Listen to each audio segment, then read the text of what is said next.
Hey everyone. So in today's video we are diving into the viral deposition meltdown every legal enthusiast is talking about. This isn't just your ordinary court proceeding, it's a deposition where the deponent is himself an attorney and things go off the rails in a way you have to see and believe. So the video is made on March 2018 and the deposition of a Colorado attorney Robert Abrams has amassed just nearly 2 million views on YouTube, drawing viewers into a jaw-dropping display of combative tactics. And so why all the attention? Because this deposition turned into a masterclass of how not to behave as a lawyer. And we have an attorney witness interrupting proceedings, just arguing with opposing counsel and refusing to answer basic questions and even just threatening to walk out. And it's got so bad that the court appointed an official and that had to be just phoned during the deposition to intervene. And in short, it's equal parts just shocking, entertaining, and educating. It's a perfect case for those interested in legal ethics and the courtroom drama. So in this 30-minute breakdown, I will walk you through the most explosive moments from that deposition. We will play 5 short clips, about 15 seconds each, and provide some commentary on what's happening. I will explain the legal context just behind the chaos and including the rules our lawyer friend is breaking. So all while keeping the tone sharp but fair. And by the end, you will understand not only what went wrong in this deposition, but also why it's a big deal and what ultimately happened to Miss Abrams as a result. So spoiler alert, his unblemished record didn't stay unblemished for long. So buckle up for a while, just right into a deposition gun every. So whether you're here for a drama or for education or both, there is a plenty to learn from the Robert Abrams saga. Let's get started with a bit of a background to set the stage. First of all, before we roll the first clip, let's set the context. Who is Robert Abrams and why was he being sued and deposed? So Abrams and Denver attorney just he was found himself on the wrong side of the table as a defendant and a witness in a civil suit. The case Moskovich with Dehlam involved a business dispute where Abrams' firm, Abrams and Associates, and others just were being sued by a former client. And initially, Abrams was a lawyer just representing the defendants, but part ways just throughout, and the plaintiffs also just named Abrams personally as a defendant and alleging he had some personal involvement or liability. So this development created a huge conflict of interest. And think about it. So Abrams was now both an attorney in the case and a defendant being accused. So under the professional ethic rules, a lawyer generally shouldn't continue representing clients in a case if his own interests become directly adverse. You can't effectively advocate for your clients if you are busy defending yourself too. So Colorado's rules required Abrams to get his clients informed to written consent to continue representing them dispute. And this conflict is not just separating them just as it should be. And he failed to do so, and continuing on without that consent was and in itself a breach of ethics. And there is also an old legal proverb: a lawyer who is representing himself has a fool for a client. So in this scenario, Abrams didn't just formally appear pro se. He did have another lawyer, Mr. Sullenberger, and just nominally representing him during the deposition. But effectively, he was in a deposition of defending his own actions. And it's easy to see how the personal stake could cloud on one's judgment.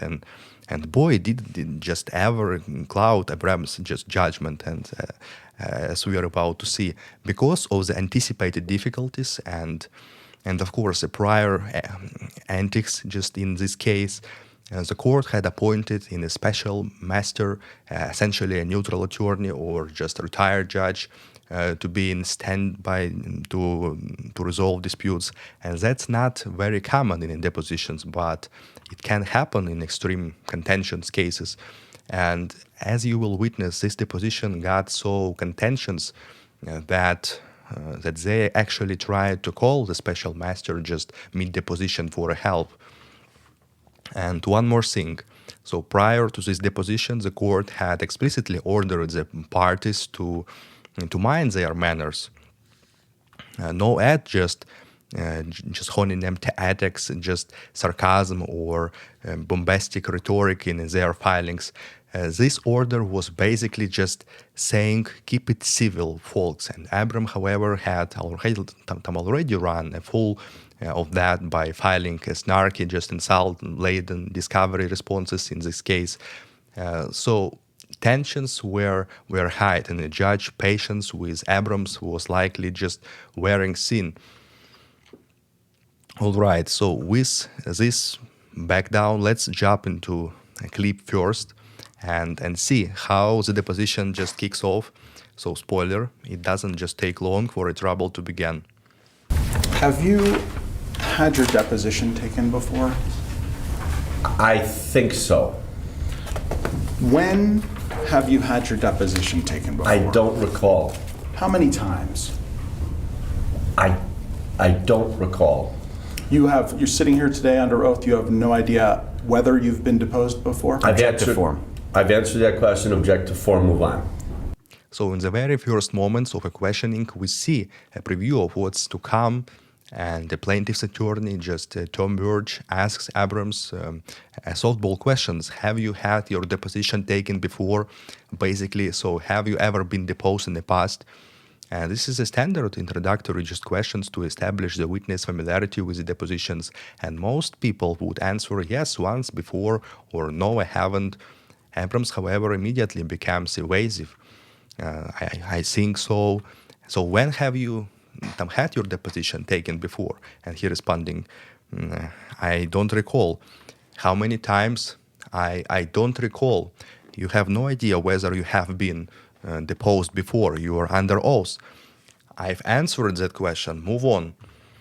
So yes, you heard that right. Abrams just claims he doesn't just remember if he's ever been deposed in his life, and then flat out just tells opposing counsel to move on, as though he is a witness in this charge and of the deposition. And at one point he even says, asked and answered, effectively refusing to answer further. And this is astonishing behavior for a context. A deposition is not debate or a sparring match. It's a proceeding where a witness is sworn to tell the truth and must answer questions asked by opposing counsel, with very limited exceptions. If the question is improper, the witness attorney just can object. So mostly only this exception. But the witness generally cannot unilaterally refuse to answer or dictate what questions are allowed. And here Abrams, as a deponent, is acting like he's the examiner, dodging questions and ordering the other lawyer to drop the subject. And that's not how any of this works. From a legal standpoint, failing to answer a relevant question can be grounds for a motion to compel or even sanctions, and Mr. Verge clearly just knows this, and you can hear the frustration in his voice. He preserves the issue. Mr. Abrams, you need to answer the question. Meanwhile, Abrams' own attorney, Mr. Zullenberger, just does a gem with an objection to the form of the question and a couple of times, but it's a weak objection, and there is nothing confusing or improper about have you been deposed before? That's a simple question. And Abrams' invasiveness here is likely a tactical or emotional reaction. Perhaps he's thinking if he admits he's been deposed, the next question might be about when or why, and potentially just digging into past legal troubles. Later we do find just out that one past case gets mentioned, which we will get to. Regardless of them refusing to give a straight answer on such a basic question is a terrible move. it makes him look defensive and uncooperative, and it sets a hostile tone from the goal.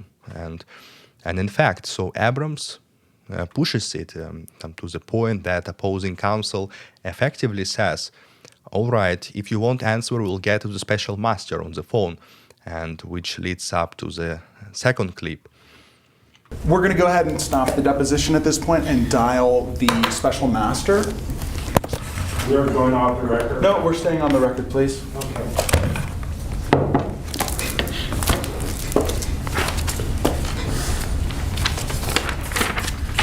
Would you be prepared to read back my answer to the special master regarding counsel's questions as to whether or not I answered that question?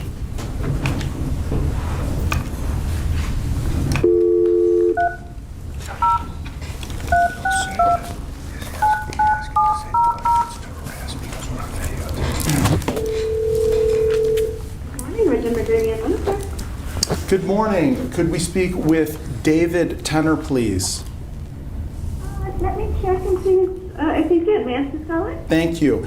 Yes, these are the parties from the Moskowitz versus Dahlman matter, and we are in the middle of a deposition this morning. Okay, hold on just a moment. Thank you.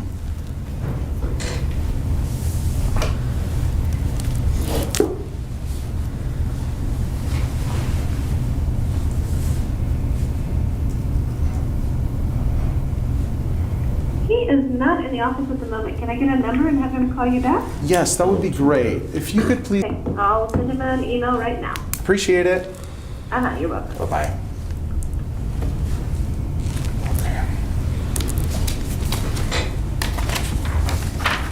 We Mr. gonna stay on the Abrams. record here? Yeah, we're still on the record. okay. Yeah. Mr. Abrams, I want to ask you one more time.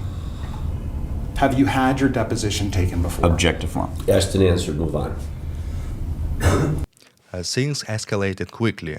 You can hear that Mr. Verge said something like, we are going to go ahead and stop the deposition at the point and dial the special master. And that's pretty extreme measure, essentially just calling a timeout and asking a judge or a designated referee to intervene in real time. Even if videographer and a court reporter just seem a bit taken aback, and the transcript show that videographer just initially saying we're going off the record, and Mr. Verge immediately interjects, no, we are staying on the record, please. And this means that they wanted to get the confrontation recorded on the video and possibly to later show the court that how Abrams was behaving. So smart move by Mr. Verge. If you anticipate just needing sanctions, you want to get a clear record, and Abrams meanwhile just doesn't back down. So he responds with a tone of bravado. If you feel that I haven't answered it, then you can move for a sanction. And in the other words, go ahead, just call the judge, see if I care.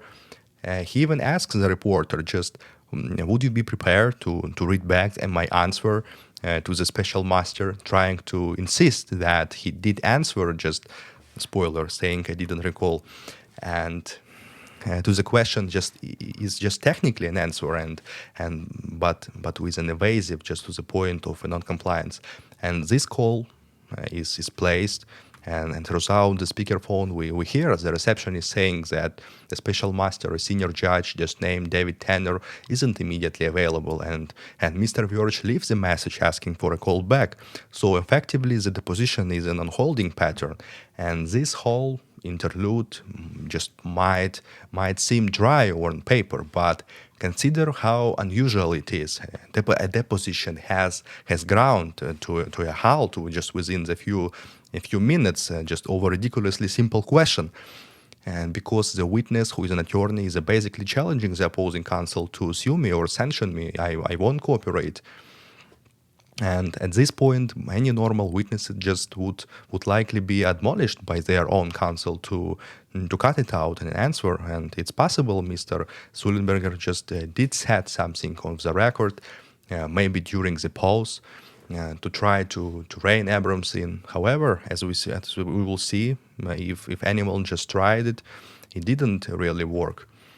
After failing to reach the special master immediately, so the parties agree to continue the deposition, and Mr. Virch gives Abrams one more just chance to on the question, and that started all this. Mr. Virch, Mr. Abrams, I want to ask you, so one more time, have you had a deposition taken before? And he objects to the form, asked an answer, and even after especially just being called out in the front of a judge, or at least an attempt, Abrams still will not relent. He sticks to his refusal and insists he's already answered. And you can almost feel Mr. Virch's frustration just turning to resolve, like, all right, if that's how you want to play it, so we will address it later, and let's just try a different topic. From here, opposing counsel changes just tack and asks about another subjects, and Abrams' story of being just named in the lawsuit just surely that will go smoothly than the deposition question, right? So spoiler of wrong. Whether or not you've ever been deposed before. Asked and answered. And so please read You my need answer to back. answer my questions, Mr. Abrams. Please read the answer back. No, do not read the answer back, Mr. Abrams. The answer to be read Let's back. move on. How many times have you been named in a lawsuit in your individual capacity?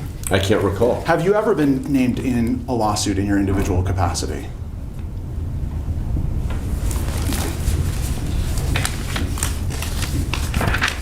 I think so.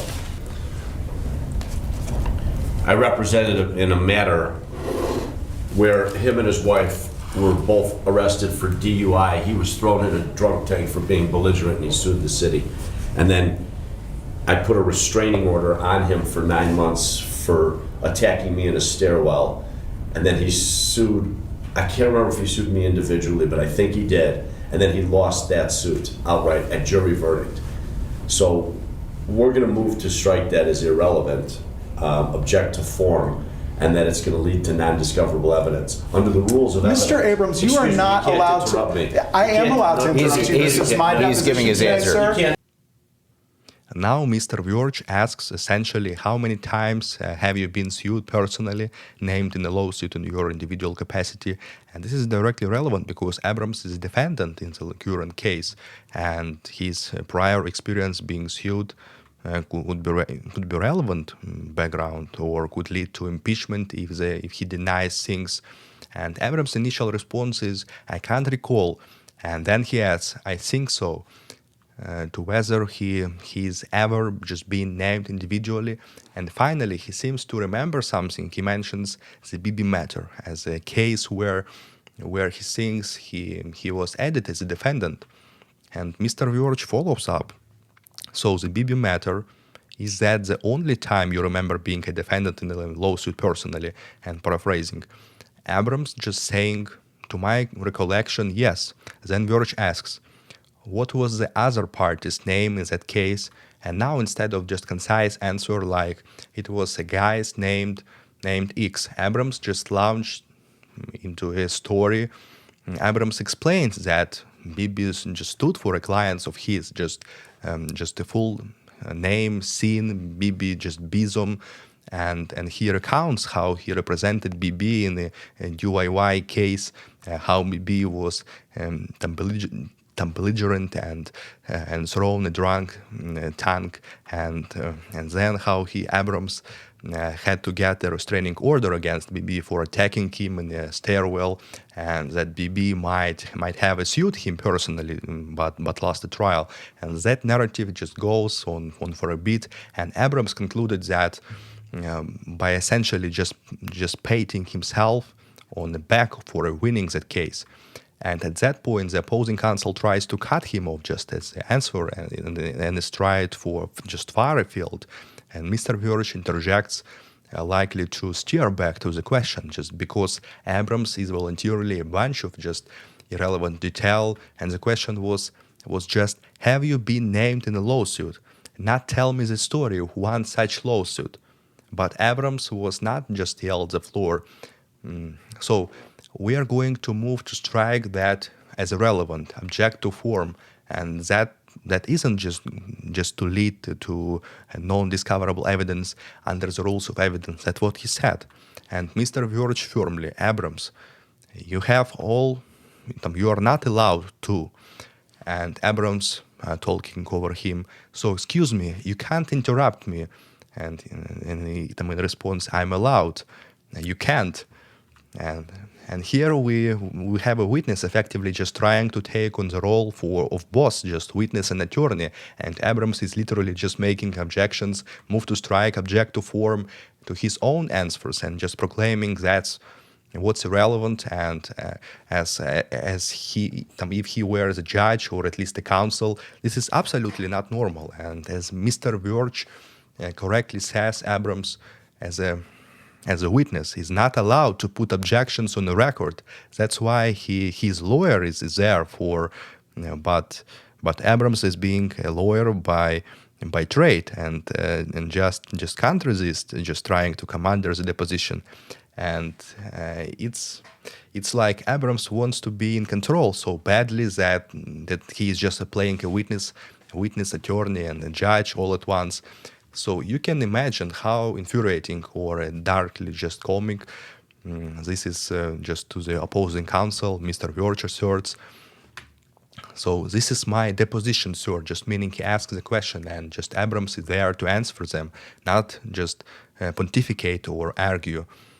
And overall, so the tension in the room is sky high just now, and both lawyers are just practically just talking over each other, and Abrams' own attorney, Mr. Sullenberger, and thus interject gentle. He's giving his answer and just trying to defend Abrams' long-winded response. But it's clear Abrams is way out of line, and he's essentially hijacking the deposition to make speeches and avoid answering what was asked. Legally, at this juncture, Mr. Verge would be within his rights to suspend the deposition and seek a court order compelling Mr. Abrams to cooperate and just impose a fees or sanctions. But it appears he tries to get as much as possible on the record and perhaps just to give the judge a full flavor of Abrams' conduct.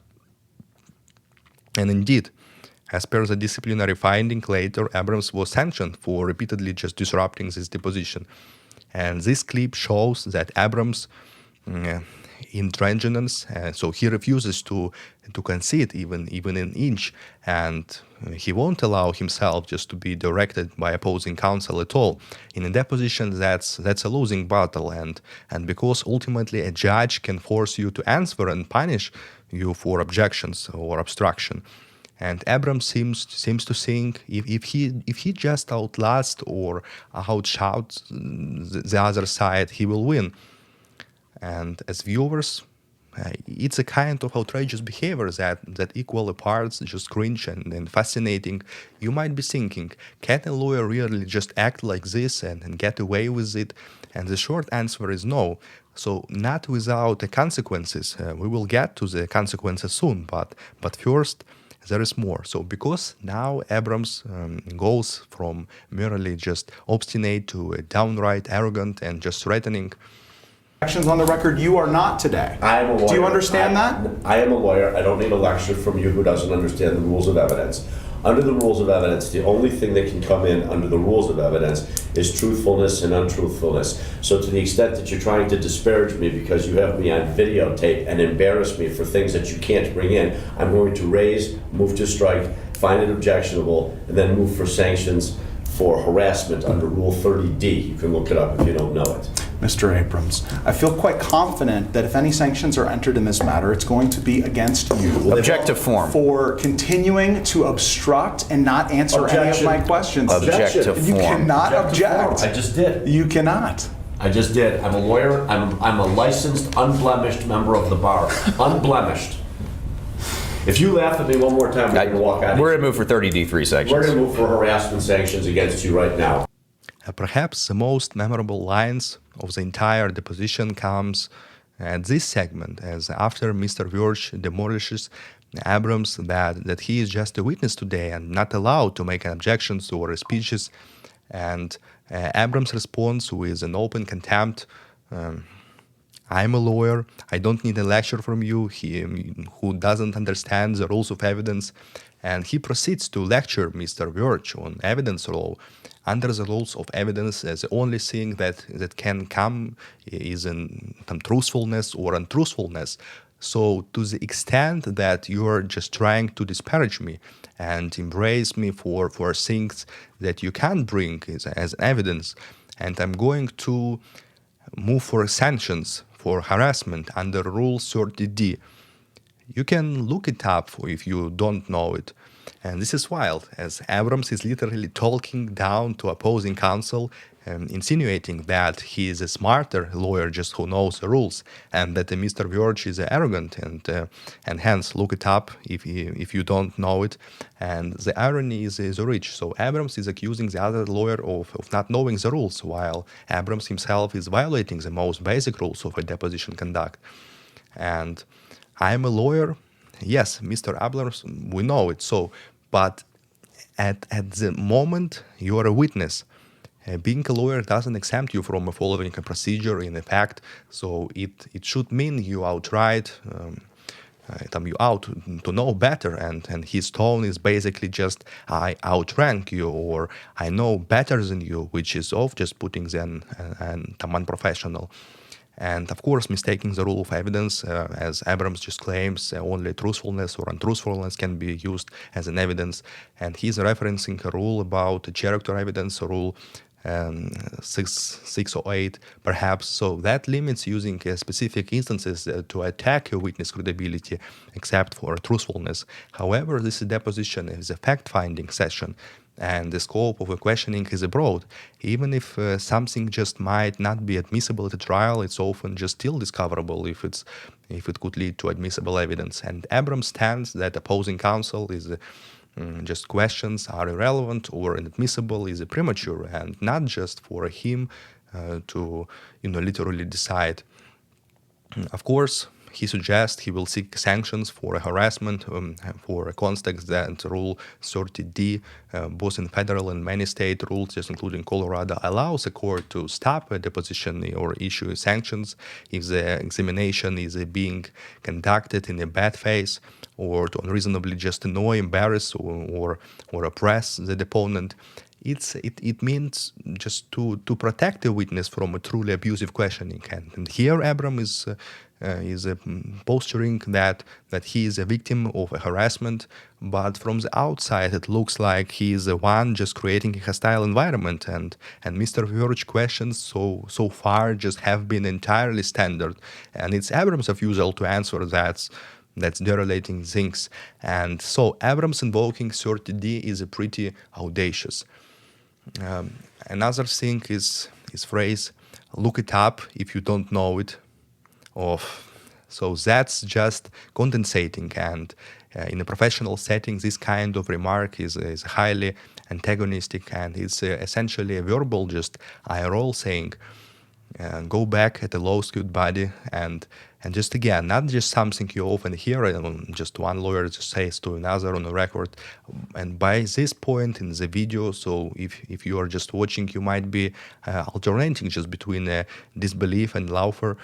So it's rare to see a deposition become this combative, especially with a lawyer witness lecturing, the threatening just and the examining a lawyer, and it's a kind of ego fuel meltdown that feels almost scripted for TV, but it's real. And Mr. Verge responds calmly but pointedly, Mr. Abrams, I feel quite confident that if any sanctions are entered in this matter, it's going to be against you. And this line is almost cinematic and spoiler. So he was correct. And the judges do not appreciate this kind of behavior from attorneys. Indeed, as we will discuss in the aftermath, just sanctions were eventually imposed on Abrams and not on the opposing lawyer. After this exchange, it's clear that the deposition is changing and hanging by a thread. So and sure enough, we are about to witness the final breaking point. And in the last clip, Abrams just goes from verbally sparing to issuing some ultimatums and just actually terminating the deposition. Let you know that right now. Object to form. And put that on the record. Mr. Sullenberger, I'm sorry.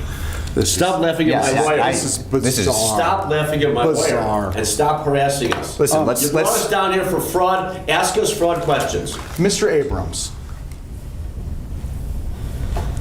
how many times has your firm been added as a defendant in any lawsuit? As I can recall, one in the BB matter. So the BB matter and then this matter as well? Those are the only two times you recall that your firm has been added as a defendant? Yes, as I recall. Aside from traffic tickets, have you ever been named in a criminal action? object to form. Object to form and privilege, so I assert privilege and need not answer. What privilege are you asserting, sir? Attorney-client privilege, and we would, under the law, I need not answer that.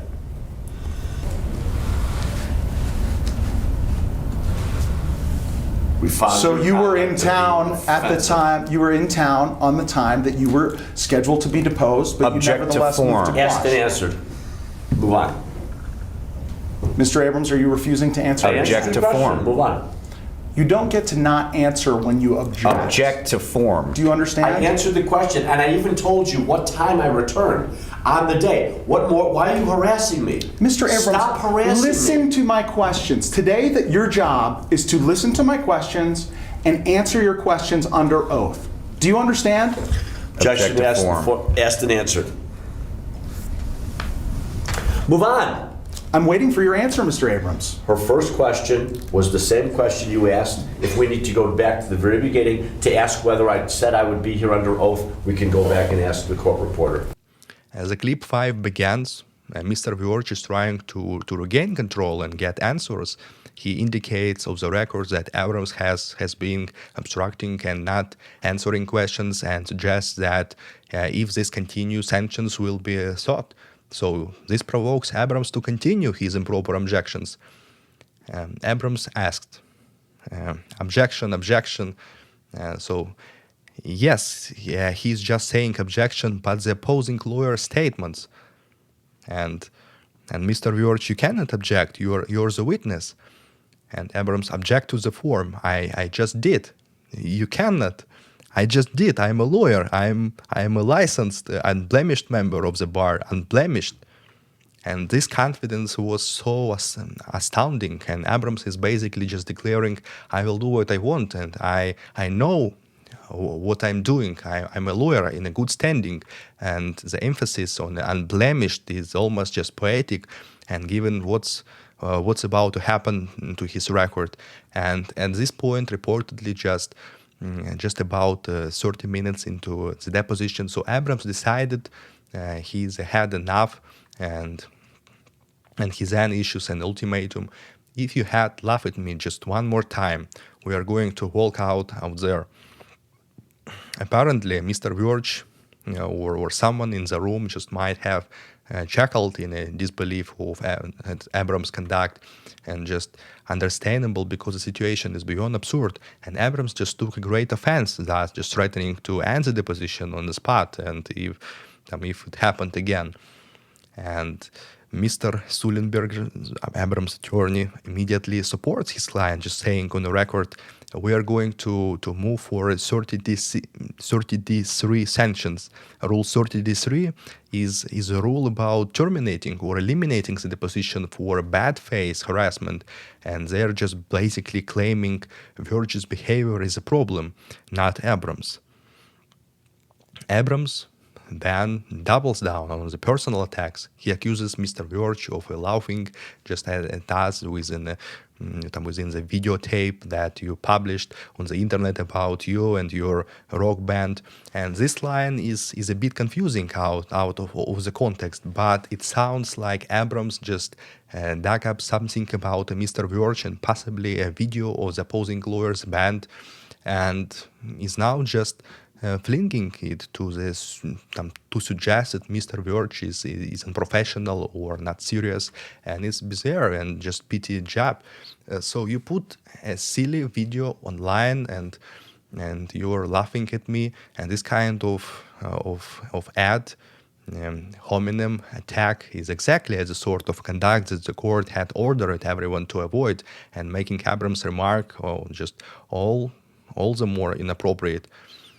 And finally, about references, that Mr. Verge had filed just multiple sanctions and motions in the case, and which were denied, implying that he is being vindicated so far, and that the jury outright, just to know, all those motions were baseless.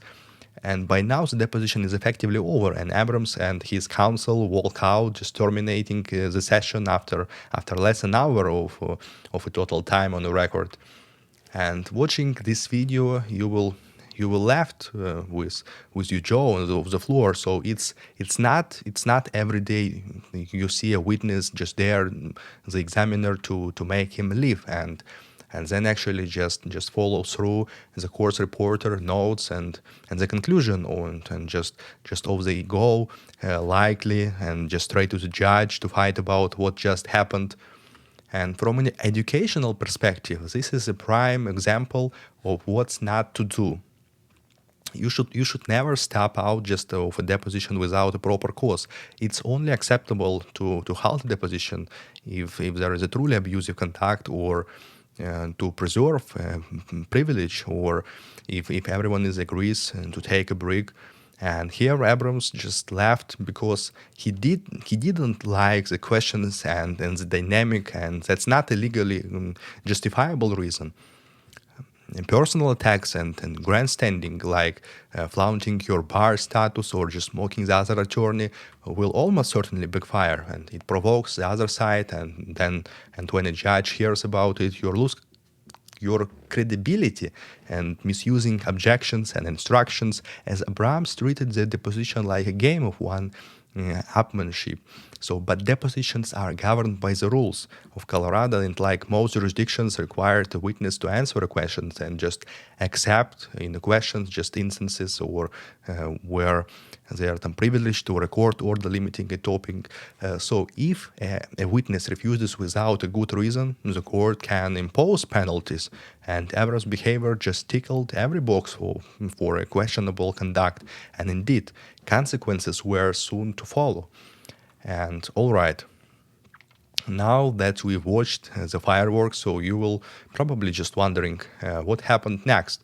Did the judge do anything about this? Was Abrams punished? And did the case itself get affected? So let's discuss the aftermath and just lessons from the whole saga. The aftermath was, of course, sanctions, suspension, and the lessons learned. And unsurprisingly, so the immediate aftermath of this deposition was a flurry of legal motions, and the opposing side just undoubtedly went to the court to report Abrams' obstructive behavior. And in fact, the special master, once he reviewed the transcript, issued an order sanctioning Abrams for his conduct, and then personally just presided over a second deposition to ensure it was done properly. And imagine that Abrams had to sit for a do-over deposition under the watchful eye of a court appointed official, likely meaning he was on a short leash and the second time around. But the consequences didn't stop at just a redo and a slap on the wrist. Bar authorities also took notice. All of this became part of a disciplinary case against Abrams, examining not just his deposition antics, but the whole pattern of misconduct in that lawsuit. And according to the Colorado presiding disciplinary judge decision, Abrams committed several types of misconduct in the matter.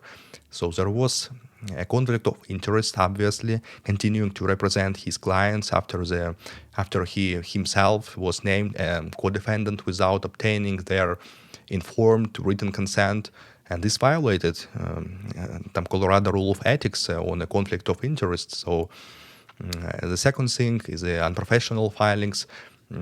submitting a written discovery responses that floated the court order by using ad hominem attacks and bombastic language instead of just maintaining a civil disclosure. And of course, deposition misconduct, so repeatedly just disrupting his own deposition and prematurely terminating it, as we all just witnessed, which required special master's intervention and sanctions. And the courthouse confrontation, as during the trial, Abrams went to the opposing counsel office just building during a lunch break without legitimate reason, rode the elevator with opposing counsel and the plaintiff, and despite just being asked not to, and caused disturbance in their office.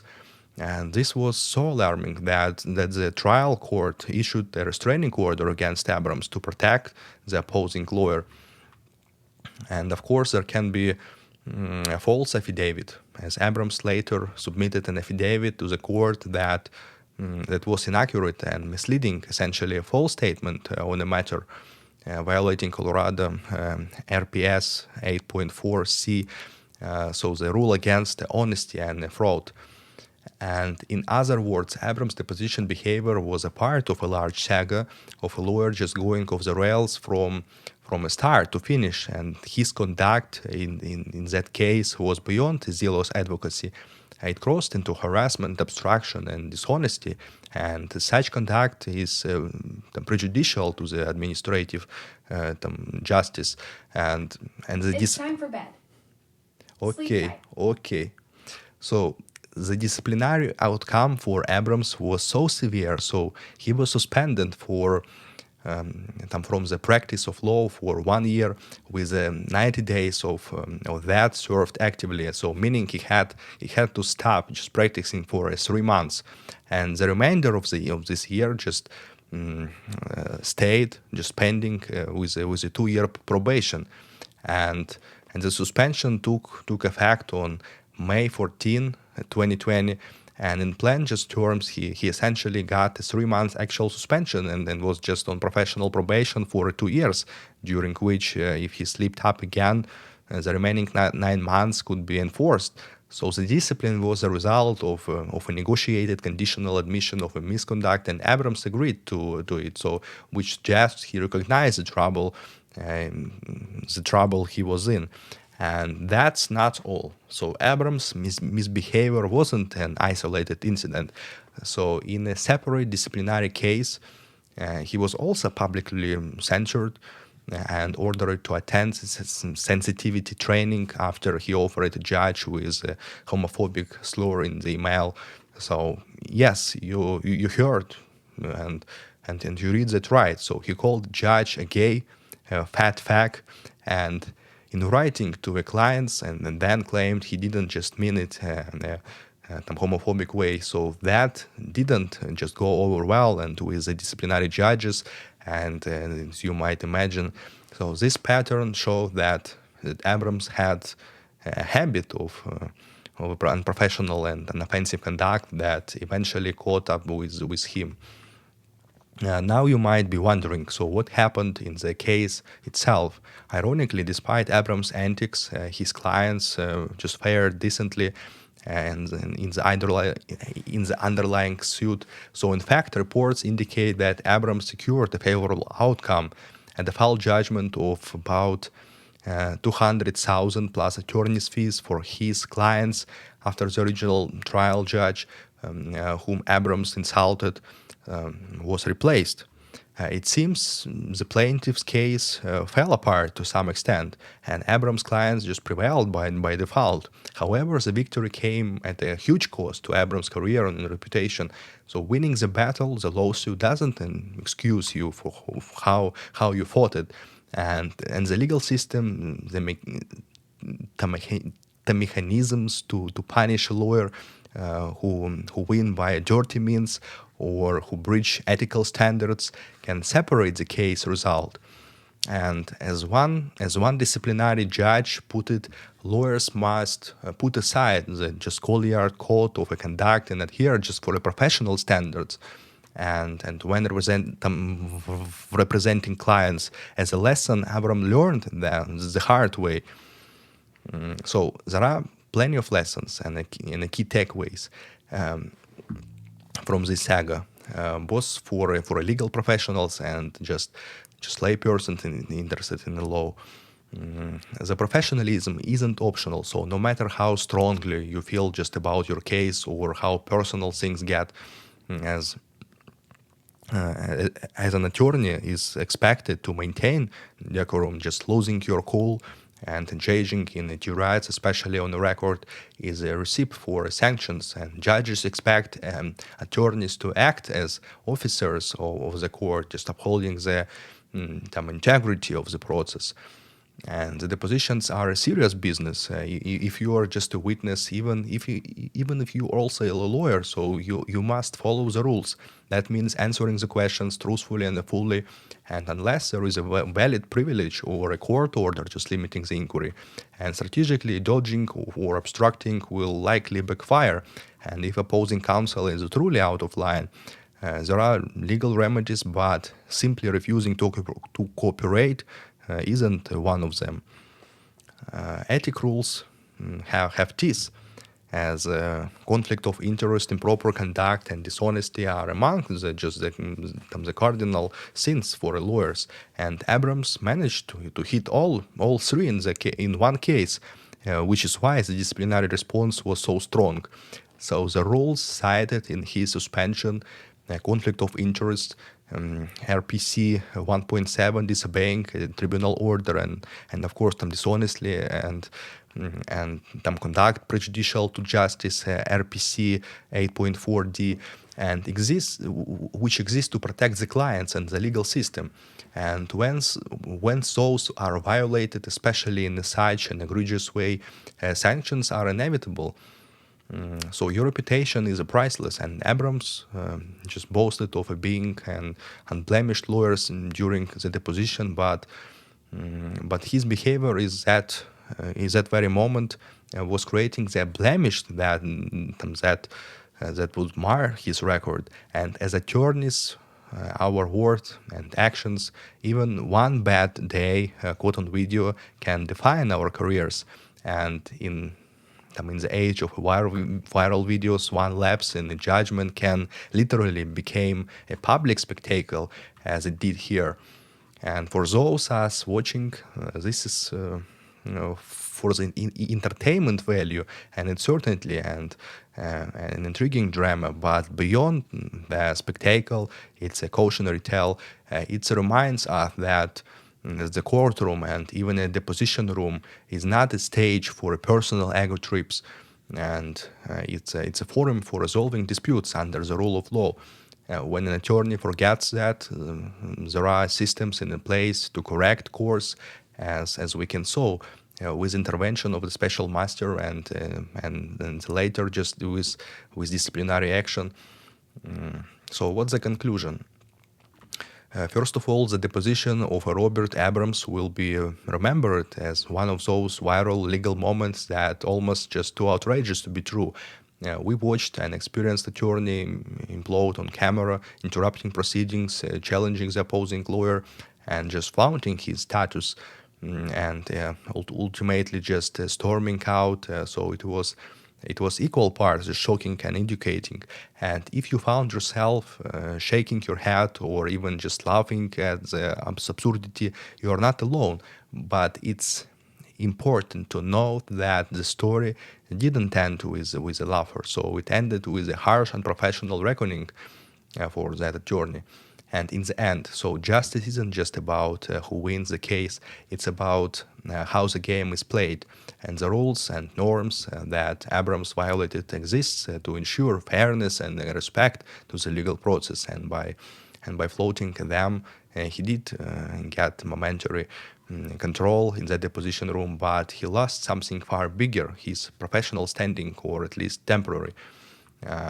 For the legal aficionados, so this case will likely be cited for years as an example of an extreme deposition misconduct, and for the casual viewer, so it's a gripping human history of hubris. So a reminder that even a lawyer can self-destruct under pressure, and that no one else is above rules. So it's tough. Depositions are breaking everyone, even not the lawyers, even the lawyers. So I hope you found this breakdown just both entertainment and informative. And if you like just seeing this kind of real life legal drama dissected, so hit the like button and subscribe for more content. So and let me know in the comments what was the most unbelievable part of the deposition for you. And remember that most lawyers just don't act like this. So which is why when someone does it makes headlines. No, until the next time, just stay civil, stay curious, and stay on the right side of the law.